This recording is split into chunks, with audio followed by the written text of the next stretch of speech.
Easy maths trick चॅनलमध्ये आपलं सगळ्यांचं सहर्ष स्वागत आहे. आज आपण सरासरीचा प्रश्न पाहणार आहे. तर प्रश्न बघूया. 15 विद्यार्थ्यांचे सरासरी वय 14 वर्षे आहे. जर त्यामध्ये शिक्षकाचे वय मिळवले तर सरासरी 1 वर्षाने वाढते. तर शिक्षकाचे आजचे वय किती असेल? अगदी सोप्या पद्धतीने बघणार आहे. जसं विद्यार्थी किती आहेत? 15 आणि गुणाकारात त्यांची सरासरी किती आहे? 14 वर्ष.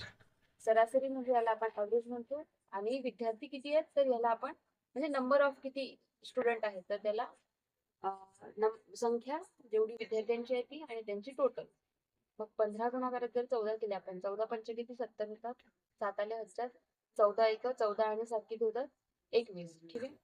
तर इथे काय झालं?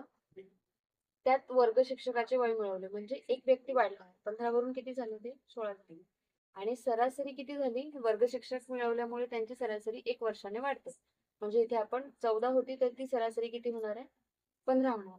आता ह्या दोघांची टोटल 16 पंचे किती होतात? 80 आणि 16 एक 16. 16 आणि 8 किती होणार? 24. आता आपल्याला पाहिजे काय? वर्ग शिक्षकाचे किंवा शिक्षकाचे आजचे वय. इकडे लिहूया शिक्षकाचे आजचे वय बरोबर. हे काढायचं असेल तर आपल्याला काय करावं लागेल? 240 वजा 210 करावे लागेल. मग आपल्याला किती मिळणार इकडे? 30 वर्ष. म्हणजे शिक्षकाचे आजचे वय किती असेल?